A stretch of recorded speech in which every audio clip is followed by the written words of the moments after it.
This is Here's How, Ireland's political, social and current affairs podcast, presented by William Campbell. Thank you for downloading episode 87 of Here's How for the 2nd of July 2019. I'm sure you've heard about the National Broadband Plan, but just what is planned and why does it cost so much? In this podcast, I'll ask the person responsible.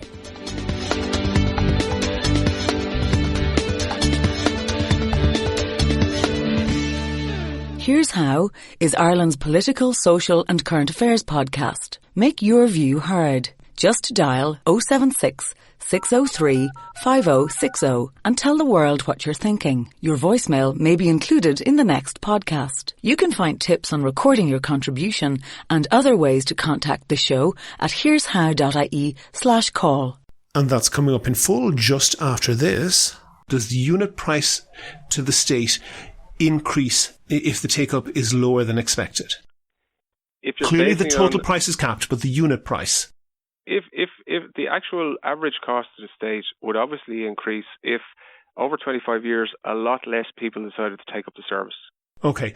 What is, do you know, the assumption of the percentage take-up that's in the bid? Well, I think what we've said publicly is that by a certain point in the contract, at least 80% take-up is assumed. That's coming up in a few minutes, but first I want to thank all the Patreon donors. I appreciate everyone who contributes. In case you don't know, Patreon is basically a system that allows people to donate $1 or $2 per podcast or per month. That helps me to devote more time to research and to finding interesting guests. And if you think that you could do the same as those people, there's details on the website and at the end of this show.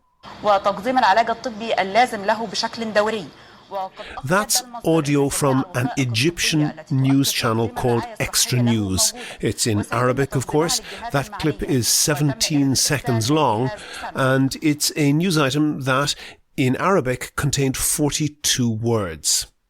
As I understand it, it was broadcast only once on Extra News, the exact same number of times it was broadcast on all the other Egyptian news channels.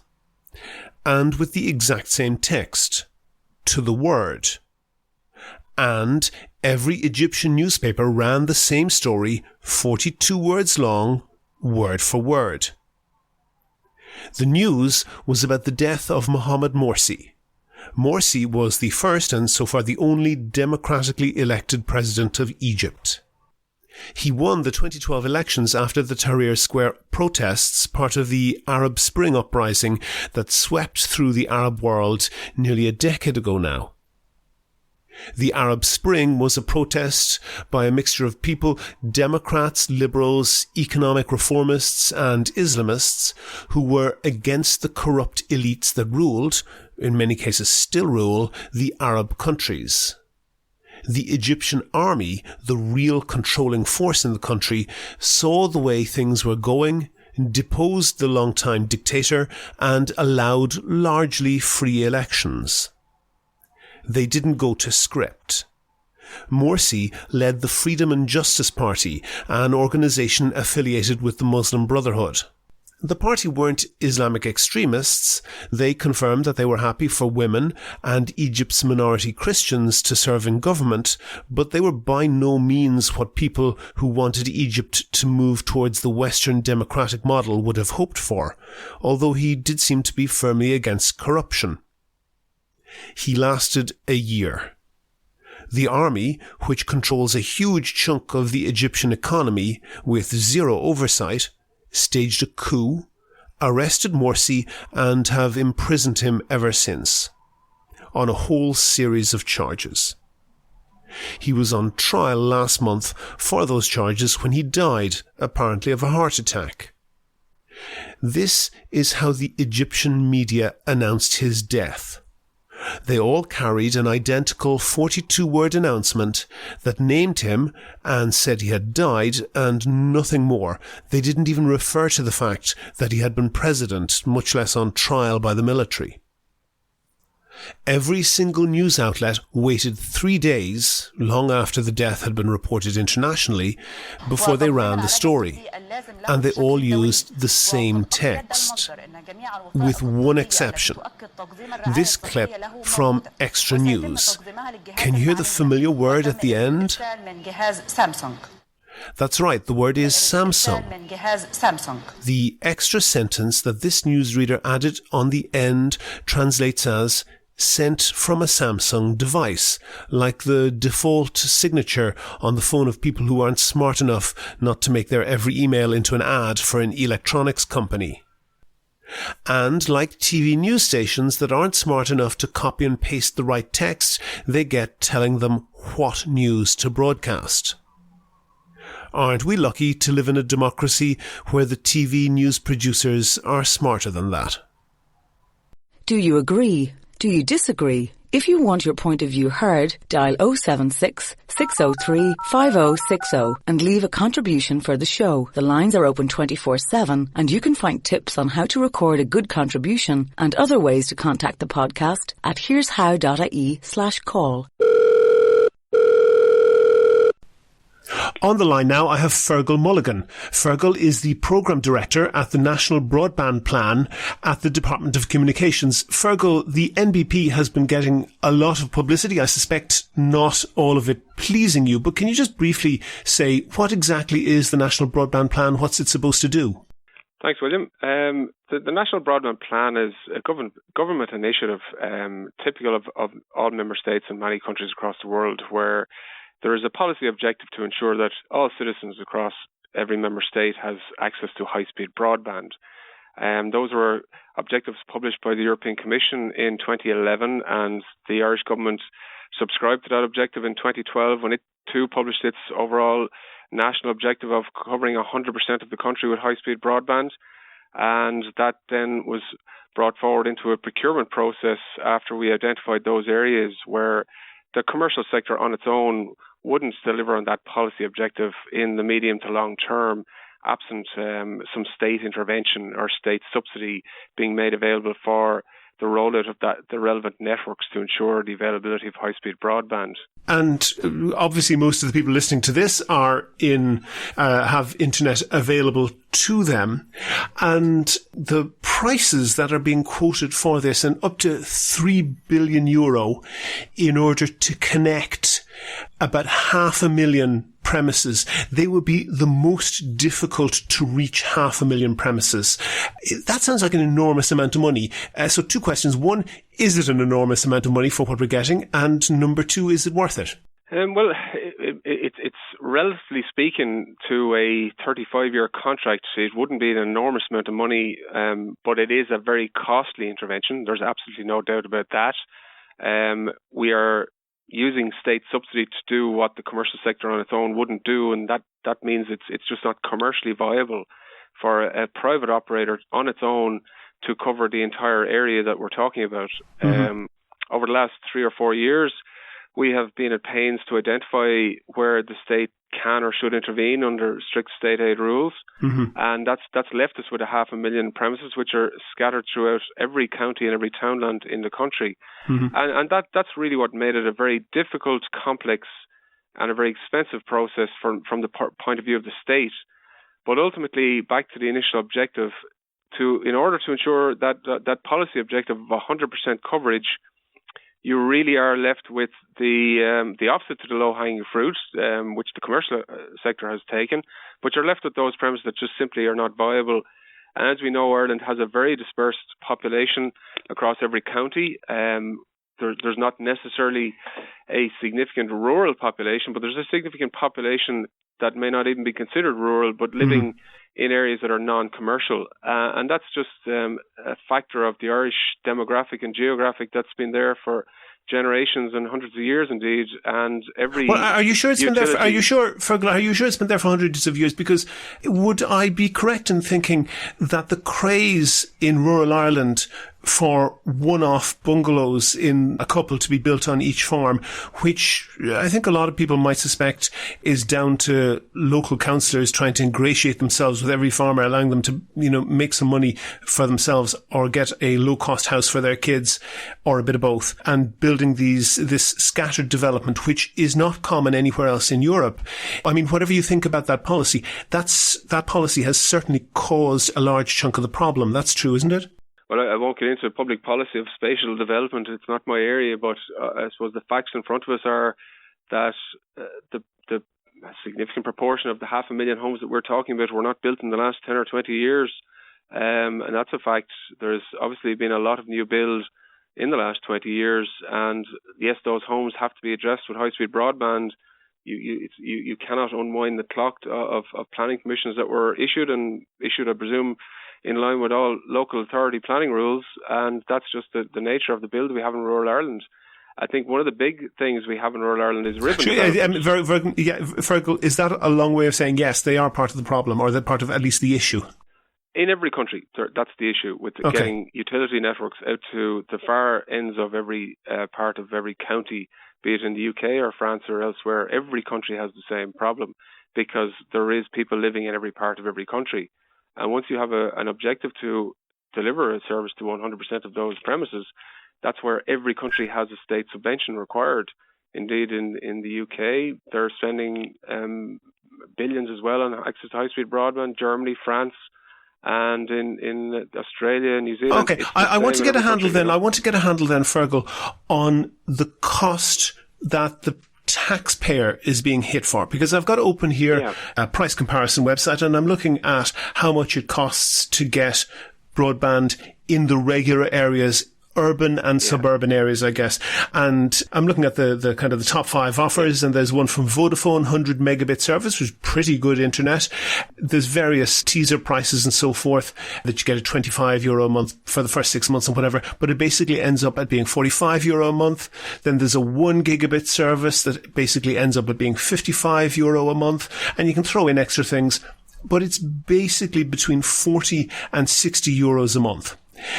And then I saw an article which RTE actually edited after they published. So it's an article on the RTE website. And the headline on the RTE website was originally €12,000 per house in order to connect the broadband. And I want to understand that cost. Is that the cost that the taxpayer is paying, or is the householder paying some of that cost? Or what's the mix there? Okay, well, first of all, the headline figure of 12,000 is not correct. What's been used in the public domain is 4,000 to 5,000 per premise, maybe the public subsidy required to connect each premises over the next 25 years, and that is based on the following numbers.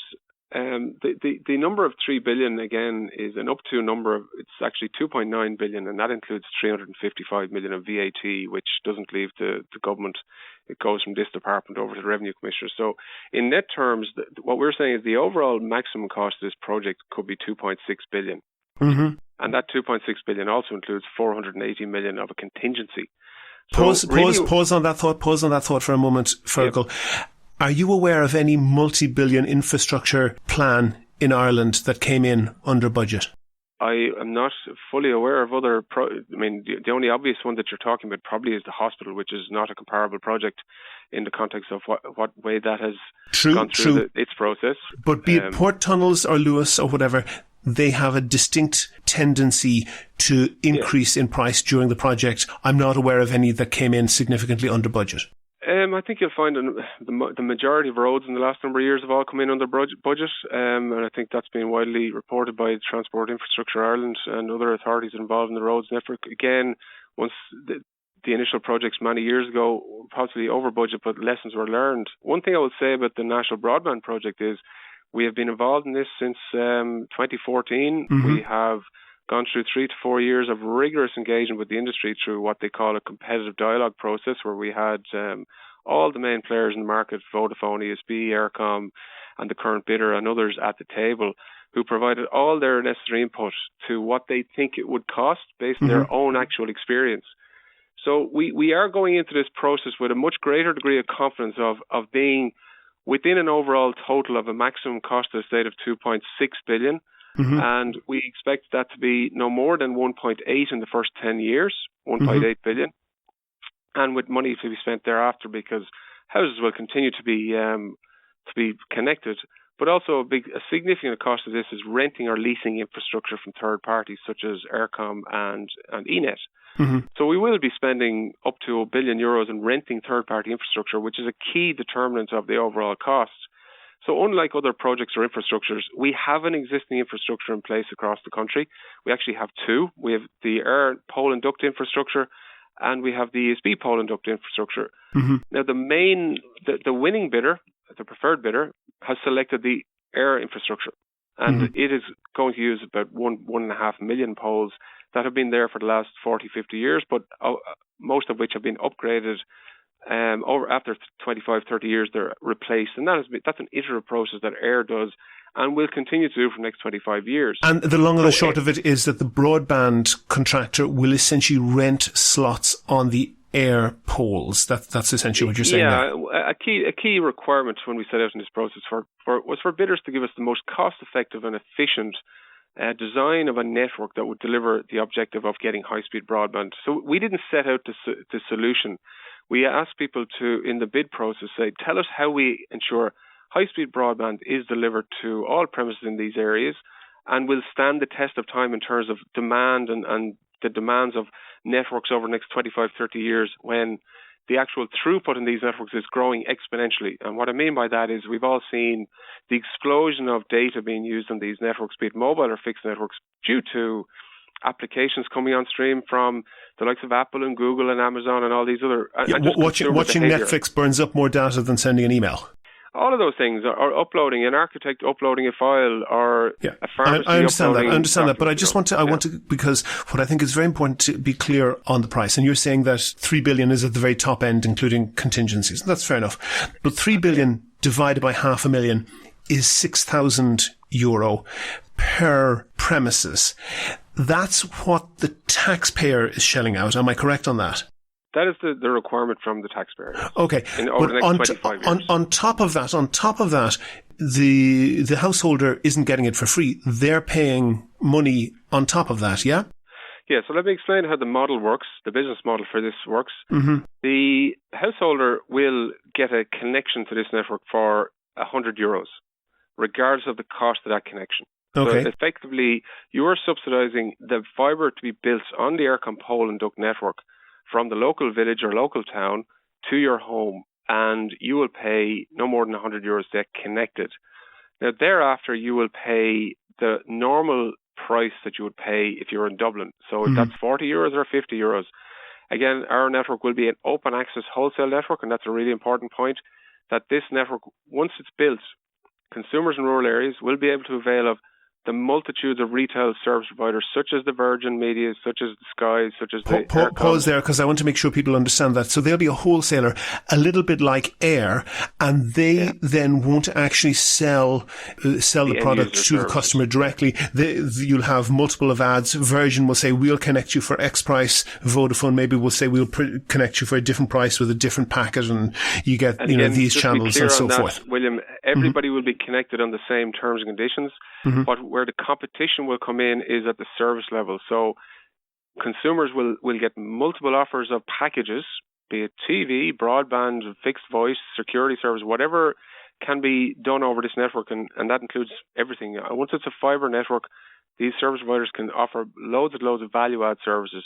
Obviously, the anchor product is the high-speed broadband product, and consumers will then have a plethora of operators and retailers that they can buy from. But those retailers will all buy from the National Broadband Ireland network, which is the wholesale access network. And where the competition will come in is similar to what you have with the Energy Ireland and Electric Ireland and SSE Energy. You will be able to select the most attractive tariff plan to you for, say, a 2-year contract. So if you want to pay €40 a month for a basic sort of plan, or €80 for a plan that includes many other services such as TV or sports, etc. Those plans will be made available over this platform, and that's what will continue to be made available for 20 years. So consumers will see a massive benefit of choice, a choice of service that they can purchase. So today, okay, example, that's understood. That's understood, Fergal. People know those different options. Okay. And as you say, it's a little bit like the electricity. Everybody gets the one wire coming into their house, but they can now buy their electricity from a multiple of different suppliers, and they might, prefer to get a higher mix of wind energy or whatever. Yeah. But there's one part of the maths that I can't see how you're correct on, and maybe you can explain that to me. So the 3 billion up to divided by 500,000 is 6,000 per premises. What happens if not all of those 500,000 premises sign up? If they say, internet, not interested, do you then claw back 6,000 or whatever per premises that chooses not to get connected? Or is that a fixed price for the total project? And then if the penetration is less than 100%, the cost per connecting household is higher. Which of those is the case? Okay, so I'm just going to make 2 points. The first point I'm going to pick up on, which is an important one. The 3 billion includes 355 million of VAT, which is a circular charge within the government. Now, come on. You're a civil servant. You get paid your salary. The salary that's quoted is your gross salary. The fact that you pay your tax to your employer, that's, it's an accounting trick to say that it doesn't cost that. Well, my main point there, William, is though we are not paying 355 million out to the bidder. So the cost that we're actually paying out to this private company is 2.1 billion committed up to 25 years, plus a contingency fund of 480 million. That's 2.6 million will be public funds that will be paid out to this private operator. That's the important point I'm trying to make. I understand that. Okay. But if you weren't buying that, if the government wasn't buying that, they'd be buying something else and being paid VAT on that. So it's not. I'm sure you're intelligent enough to know that it's not magic money. If you want to look at opportunity costs and different things like that, I'm sure it comes into the equation somewhere along the line. But then address Fergal, then address the point. If you get less than 100% penetration, does the price come down, or does the cost per connection increase as the number of connections decreases? The final price is based on a final tender, so the price cannot go up from the final bid price. And which price? The total price or the price per unit? The total price of the overall gross cost, which we're talking about here, I'd call 2.6 billion, you call 2.9, is the cost to the state of this project, regardless of the number of connections potentially. Now, how do we protect the state from overpaying?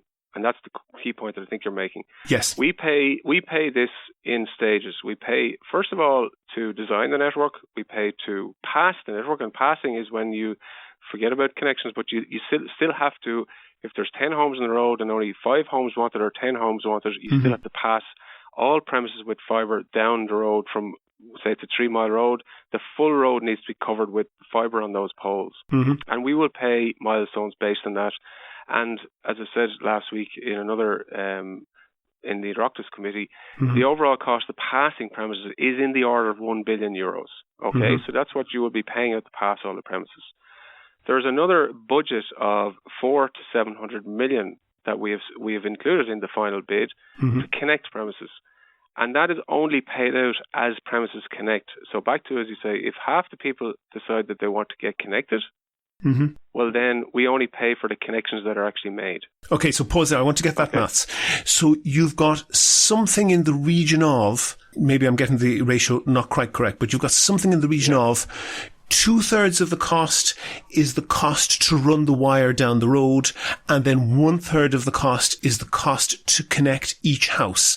So when some of the houses say, we're not interested in that at all, you get a clawback on 1/3 of the cost, the connection cost, but you don't get a clawback on the cost of running the wire down the road. Is that roughly speaking correct?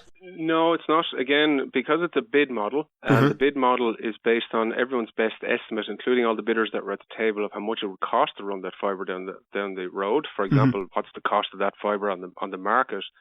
We made the bidder made its best estimate, as did other bidders, on what's the likely cost of fibre over the next 7 years, which you would go to the market with every year through a procurement process, and you buy fibre on the market like any commodity, and the prices go up and down.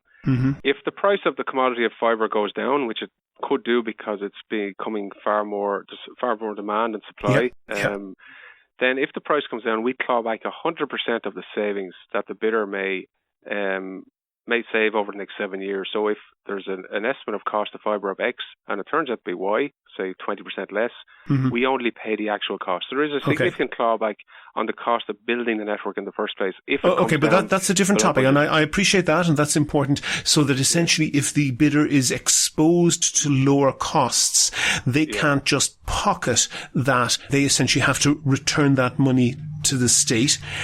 I find that a little bit dangerous because, of course, that doesn't then motivate them to get the best value. But I'll come on to that in a moment. I want to fix on this until I get an idea. Roughly speaking, the ratio, so you mentioned it, you called it the passing cost, what it costs to run the wire down the road, and the connection cost, what it costs to connect each household.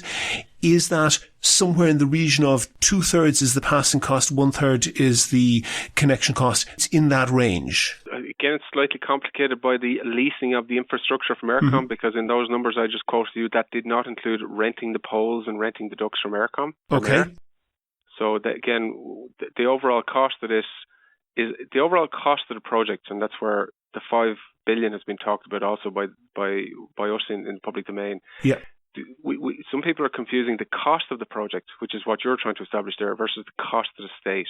Yeah, so the cost of the project would include the cost paid by the consumer. The cost of the project includes the cost of passing the wire down the road, the cost of connecting consumers, the cost of leasing the infrastructure for 25 years, and then the cost of operating the network for 25 years. Yeah. And that's the overall cost of the project. To maybe bring it down to brass tacks, because I really have read very widely on this and haven't been able to get an answer.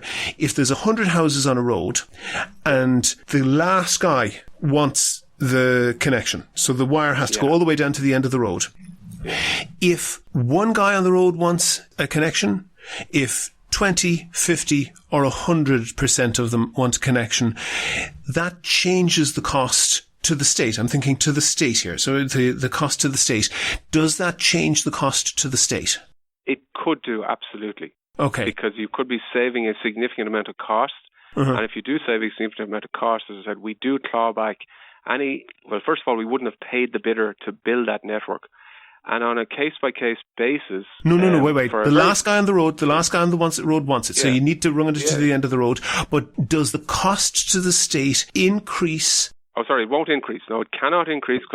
Is the cost to the state different if one of the 100 guys on the road or 50 or 100 of them want a connection? Yeah. I think that the net point you're trying to make is the cost to the state cannot increase. It could reduce. It cannot increase because if the demand down that road is different to what the bidder has assumed in its bid, well, then the bidder bears the risk of that being a lower take-up, and therefore its unit cost increases. And that sits with the private sector in this bid. Now, obviously, the bidder has carried out its own market research, it's carried out its own analysis, and within its bid, it's put in place a demand model that it's confident it will deliver on. And don't forget, it's a 25-year plan. So they have made assumptions of what will the take-up on that road be in year 1 to 10, and from year 10 to 25. Okay, that's fine. But ultimately, the risk sits with them. I understand what you're saying, that the risk sits with them. But my question is, would the unit cost to the state change significantly depending on the take-up? Well, again, if in 10 years' time, we were say we assumed 400,000 or 500,000 people would take this service or would look at it over a longer period of time. Yeah. And if that take-up was, say, 50% less than was expected, well, then at certain points along the road, you wouldn't be waiting till year 10 or 12 to find that out. You would find that out in year 2, 4, 6, and at that point, decisions would have to be made as to whether or not the project was sustainable. Okay, but my question there then is very, very precise, and you've helped me hone the question. So the question is, does the unit price to the state, unit per connection, does the unit price to the state increase if the take-up is lower than expected? Clearly the total price is capped, but the unit price. If the actual average cost to the state would obviously increase if over 25 years, a lot less people decided to take up the service. Okay. What is, do you know, the assumption of the percentage take-up that's in the bid? Well, I think what we've said publicly is that by a certain point in the contract, at least 80% take-up is assumed. Okay. So that's 400,000 out of 500,000. I want to look at some records of the Committee on Public Accounts that AIR spoke to. Caroline Lennon of AIR spoke to them, and she said that there was a separate project. So if you look at this project, the NBP project, that's the most difficult to reach 500,000. If we talk about low-hanging fruit, that's the highest hanging fruit. Yeah, exactly. AIR did a project on the next highest hanging fruit. So not the most difficult 500,000, but the next most difficult 300,000, not included in the 500,000. Yeah. And they're trying to get wired into every settlement in Ireland that has 1,000 premises or more. That's basically where they're going at. This is what Caroline Lennon said. She said, "We're very happy with the uptake. The last figure we published was 14% uptake, but that was some time ago. For homes that were passed at the start of the build, penetration is more than double that figure. So that's something like 30% take up." Now, that's clearly way lower than your 80%. She is obviously projecting the best that she can of AIR, and she's talking about homes that were passed at the very start of the build, so they've had the longest time to take that up. But would you agree with me that the character of homes in very rural and very isolated areas and the character of the people who live there is significantly different, and that demand for internet correlates negatively with remoteness? That's to say, the further out people are, the less they want internet, perhaps because of an age profile, or perhaps because they've deliberately moved out of towns to be away from technology and so forth, that they don't want it. And if AIR are getting something between 14 and 30% in much less isolated areas than you're going for, doesn't 80% seem wildly optimistic? Well, I think the simple answer, no, it doesn't. And I think that the history of telecoms would show that in terms of the take-up of the telephone service or the take-up of broadband to date. Eircom have, over the last 4 or 5 years, upgraded all their old broadband technology, what they used to call ADSL, to VDSL, and more recently to fibre to the home. And the exact same trends follow as the networks are built. And you will find, and it's all available on Comreg's website, that there's been a significant uptake of high-speed broadband where it's available. The difference between... Yeah, but that's the point. Hold on. Fergal, hold the point. There's a significant uptake where it's available because the communications companies do market research and they say, okay, where's the real demand? They build it there and they get significant uptake. They didn't build it where it isn't built because they know something about the level of uptake that's likely. Well, I think what you'll find is, and that's what comes through the bid process, is it's not down to the likely market demand. It's down to the actual cost and whether you can make something that is a very high cost, capital cost, commercial for shareholders. And the answer to all of that was no, because simply the average cost is far outweighs the likely average revenue you get over the next 10 years or so. And very few investors these days look into a 25, 35-year horizon, which is what the National Broadband Plan does. So to answer your question, though, it would suggest that there's a significant divergence between the Eircom 300,000 fibre to home, which is on the same roads going out every village in rural Ireland, versus what's left on those roads. And there's no research that suggests that any given family or any given home along all those are different in characteristic. Every part of rural Ireland has a demographic profile of older people living in them, but a lot of younger families coming in also, and younger families don't choose the first 2 miles of the road versus the last 2 miles of the road for any particular reason. You're saying that every area of Ireland has the same demographic profile? I'm not going to say the same, because I'm sure there's variances. Of course there's variances. There's huge variances. But let me go back to your original point about the 14% and 30%. Yeah. Because what that misunderstands is the business model of all telecom operators. And the business model for fibre to the home or fibre to the cabinet, which is the predecessor to that, is the time. The time that it takes to get your mass market. There's obviously first mover advantage for many consumers that get on any network, but it takes time for people to actually migrate to the high-speed broadband networks. And then also consumer behavior changes with the applications that are made available and being sold over these networks. And again, consumer behavior and this is why I was making the point earlier about the wholesale open access nature of National Broadband Ireland, is there's nothing to suggest that families in rural Ireland that have a high-speed broadband network available where they can buy a bundle of television, broadband, landlines, mobile services, there's no research to suggest that there's any different demand profile of those consumers versus their nearing neighbours. Okay. That if the network is there that makes a product available for 40, 50 or 60 euros, that they would decide not to purchase that service. The thing about the National Broadband Ireland network build, it's a 7-year build. The thing about the Eircom 300k build it's a 2 to 3, 4-year build. And it takes a long time to connect consumers. For example, with the Eircom figures that were being quoted, at those times that Eircom quoted 14%, neither Sky or Vodafone were selling any retail services. Okay, I want to move on then a little bit because, and I looked at the price comparison website, there is, you're paying roughly, for broadband only, you're paying roughly 40 to 60 quid a month.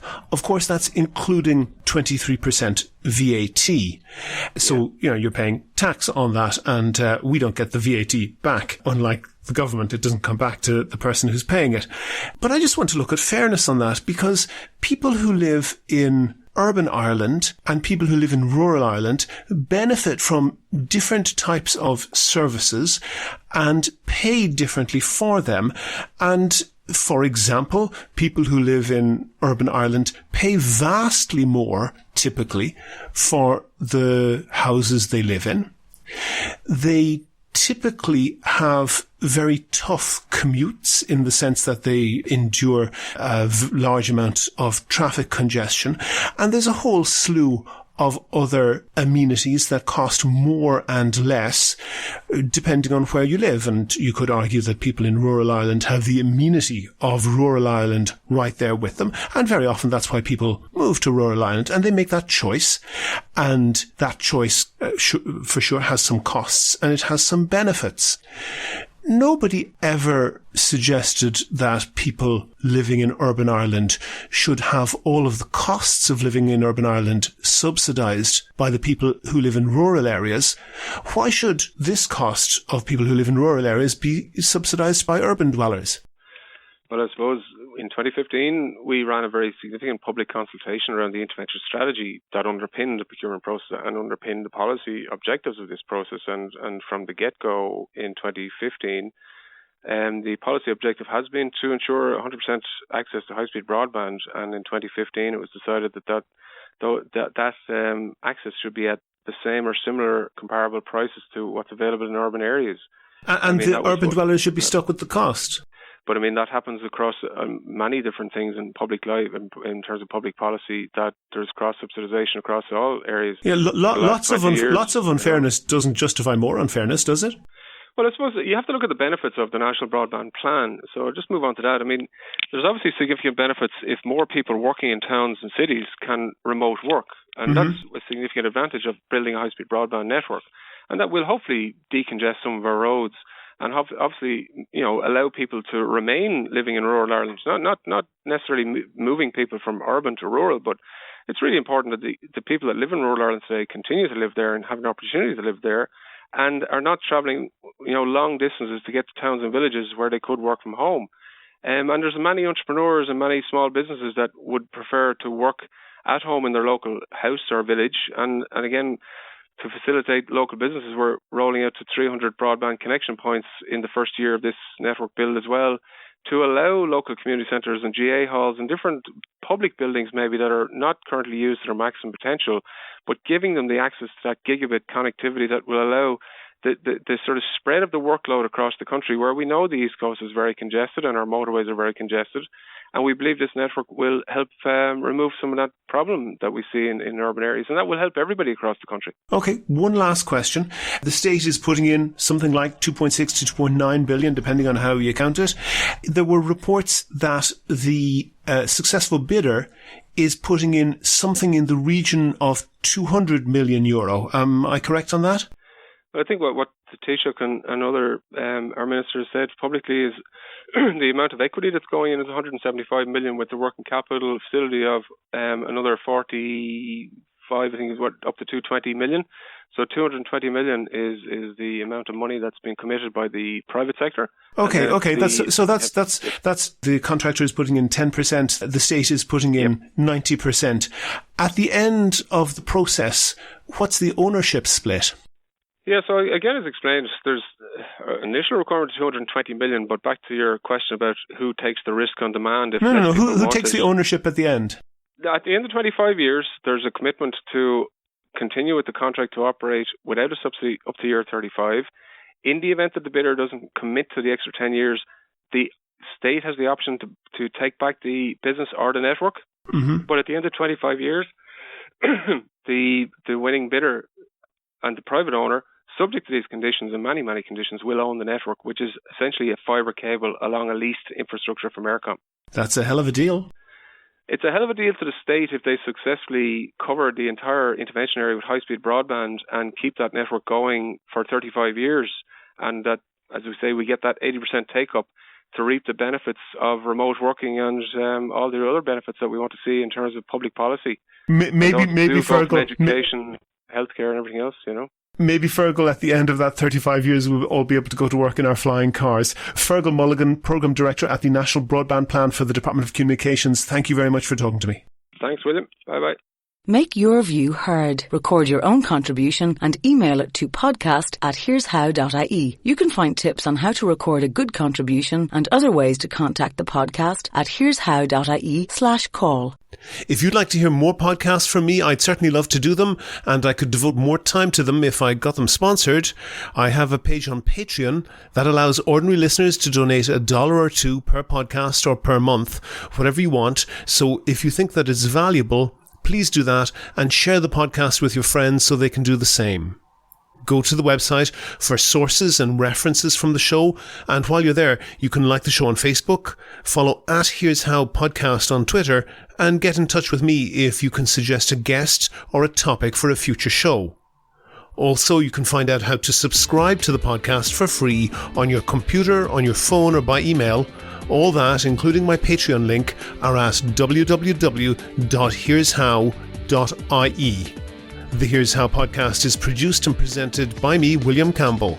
Thank you for listening.